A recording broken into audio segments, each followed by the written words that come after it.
നമസ്തേ, आप सभी को हमारे चैनल पर हार्दिक स्वागत. എല്ലാവർക്കും നമ്മുടെ ചാനലിലേക്ക് ഹൃദ്യമായ സ്വാഗതം. ഇന്ന് 5ാം ക്ലാസ്സിലെ യൂണിറ്റ് 1ലെ മൂന്നാമത്തെ ചാപ്റ്റർ ആയിട്ടുള്ള പില്ല എന്നുള്ള കവിതയാണ് നമ്മൾ പഠിക്കാൻ പോകുന്നത്. പില്ല എഴുതിയിട്ടുള്ളത് സഫദർ ഹാഷ്മി. പില്ല എന്ന പപ്പി എന്നാണ് മീനിങ് കേട്ടോ, പട്ടിക്കുഞ്ഞെന്നാണ് അർത്ഥം വരുന്നത്. കവിത വായിക്കാം.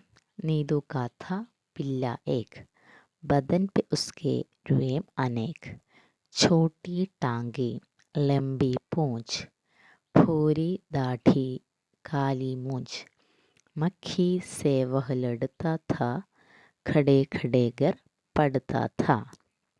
ഇനി ഒന്ന് പാടി നോക്കാം.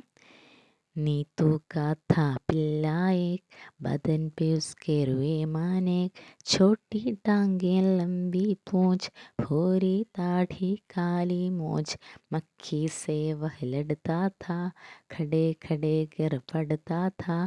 नीतू का था पिल्ला एक, बदन पे उसके रुए मानेक.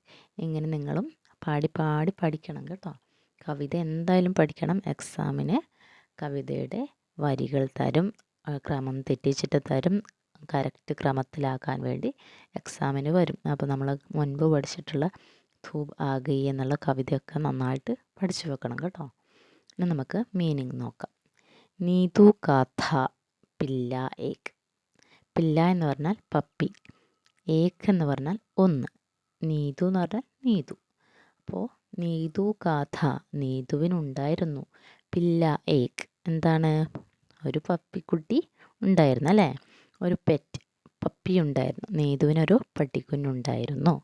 ബദൻ പേ ശരീരത്തിൽ, ഉസ്കെ അവൻ്റെ, റുവേ രോമങ്ങൾ, അനേക് എന്ന് പറഞ്ഞാൽ ധാരാളം, അവൻ്റെ ശരീരത്തിൽ ധാരാളം രോമങ്ങളുണ്ടായിരുന്നു. അപ്പോൾ നീതുവിൻ്റെ പട്ടിക്കുട്ടി എങ്ങനെയുള്ളതായിരുന്നു, ശരീരത്തിൽ ഒരുപാട് രോമങ്ങൾ ഉണ്ടായിരുന്നു അല്ലേ, രോമങ്ങളുള്ള ഒരു പട്ടിക്കുഞ്ഞായിരുന്നു. ചോട്ടി ടാങ്കി ലംബി പൂച്ച്, ചെറിയ, ചോട്ടി എന്ന് പറഞ്ഞാൽ ചെറിയ, ടാങ്കി കാലുകൾ, ചെറിയ കാലുകളും, പിന്നെയോ ലംബി നീളമുള്ള വാൽ, പൂഞ്ച് എന്ന് പറഞ്ഞാൽ എന്താണ്, വാലാണ്. ചെറിയ കാലുകളും നീളമുള്ള വാലുമുള്ളതായിരുന്നു നീതുവിൻ്റെ പില്ല. ഭൂരി ദാഢി കാലി മൂഞ്ച്, ഭൂര എന്ന് പറഞ്ഞാൽ തവിട്ട് നിറമാണ്. അപ്പോൾ തവിട്ട് നിറമുള്ള താടിയും, ദാഢി എന്ന് പറഞ്ഞാൽ താടിയാണ് കേട്ടോ, തവിട്ട് നിറമുള്ള താടിയും കറുപ്പ് നിറമുള്ള മീശയുമുള്ളതായിരുന്നു നീതുവിൻ്റെ പില്ല. മഖി സേവഹിലെടുത്താത്ത, മഖി എന്ന് പറഞ്ഞാൽ ഈച്ചകൾ, ഈച്ചക്കാണ് മഖി എന്ന് പറയുന്നത്. വഹ് എന്ന് പറഞ്ഞാൽ ഇവിടെ നമ്മൾ പപ്പിയാണ് ഉദ്ദേശിക്കുന്നത്. ലടുത്താത്ത എന്ന് പറഞ്ഞാൽ, ലഡുന എന്ന് പറയുമ്പോൾ പൊരുതുക, യുദ്ധം ചെയ്യുക എന്നൊക്കെ പറയും. അപ്പോൾ ഈച്ചകളുമായിട്ട് അവൻ പൊരുതുമായിരുന്നു. ഖടേ ഖടേ ഗർ പടുത്താത്ത, അപ്പോൾ ഖടേ ഖടേ എന്ന് പറഞ്ഞാൽ എഴുന്നേൽക്കുമ്പോൾ, അവൻ എഴുന്നേൽക്കാൻ ശ്രമിക്കുമ്പോഴൊക്കെ എന്ത് ചെയ്യുമായിരുന്നു, ഗർപ്പെടുത്താത്ത വീഴുമായിരുന്നു അല്ലേ. ചെറിയ പട്ടിക്കുഞ്ഞാകുമ്പോൾ എന്താണ്, ഇങ്ങനെ എഴുന്നേൽക്കാൻ പറ്റാത്തൊരു സമയമാകുമ്പോൾ ഇങ്ങനെ എഴുന്നേൽക്കാൻ നോക്കുമ്പോൾ വീണു പോകും അല്ലേ, അതാണ് പറയുന്നത്. ഖടേ ഖടേ ഗർ പടുത്താത്ത. ഥ എന്നാൽ ആയിരുന്നു എന്നാണ് കേട്ടോ. ഥ എന്ന് നമ്മൾ ഹിന്ദിയിൽ കാണുമ്പോൾ ആയിരുന്നു, പാസ്റ്റ് ടെൻസാണ് സൂചിപ്പിക്കുന്നത്.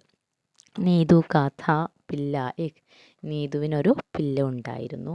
ബദൻ സ്കേറുവേ മനേക്, അവൻ്റെ ശരീരത്തിൽ അനേകം രോമങ്ങൾ ഉണ്ടായിരുന്നു. ചോട്ടി ടാങ്കിയും ലംബി പൂഞ്ച്, ചെറിയ കാലുകളും നീളമുള്ള വാലുമുണ്ടായിരുന്നു. ഭൂരി ദാഢി കാലി മൂഞ്ച്, തവിട്ട് നിറമുള്ള താടിയും കറുപ്പ് നിറമുള്ള മീശയുമായിരുന്നു. മക്കിയെ സെവയിൽ എടുത്താത്ത, ഈച്ചയുമായി അവൻ പൊരുതുമായിരുന്നു. ഖടേ ഖടേ ഗർ പടുത്താത്ത, എഴുന്നേൽക്കാൻ ശ്രമിക്കുമ്പോൾ അവൻ വീഴുമായിരുന്നു. ഇതാണ് പില്ല എന്നുള്ള കവിത. അപ്പോൾ ക്ലിയറായി എന്ന് വിചാരിക്കുന്നു. നിങ്ങൾ കവിത പാടി ഒന്ന് പഠിക്കണം. അപ്പോൾ അടുത്ത വീഡിയോയിൽ നമുക്കിതിൻ്റെ പ്രവർത്തനങ്ങൾ നോക്കാം കേട്ടോ. അപ്പോൾ അടുത്ത വീഡിയോയിൽ കാണുന്നത് വരെ എല്ലാവർക്കും ധന്യവാദ്.